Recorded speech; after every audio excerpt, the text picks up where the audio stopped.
A Robot Named Fight is the latest entry in the collections of games that are roguelike versions of your favorite games, this one being Metroid.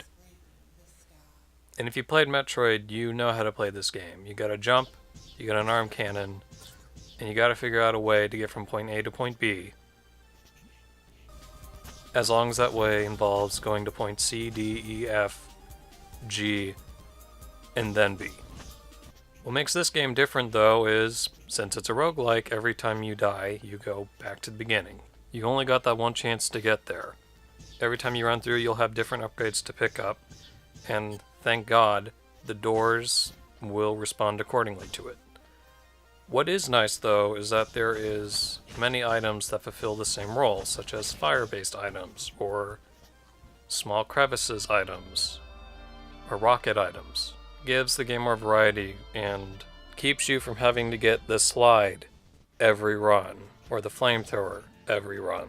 Also, like at Metroid, you have to use your cannon to uncover tons and tons of secrets, most of which are either currency or kind of disappointing blaster upgrades, like shot speed. Can I just have rate of fire or damage? Because those are nice. And the main gun kind of sucks.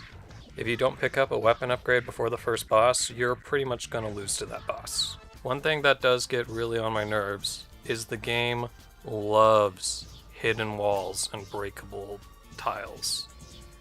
Like, every room, there's breakable tiles. Or you have to progress by shooting through things. And it gets annoying on one hand, because it's everywhere instead of just occasionally. And on the other hand, you need to destroy at least 2 tiles each time, and you have to hit each one individually. Which means that it kills your momentum, because you have to sit there and aim to destroy every single tile before you can fit through it, because you're bigger than the holes you make. If they patch it in where if you shoot one invisible wall tile or breakable tile, you break all of them, that would get rid of this problem. But for right now, I kind of hate it.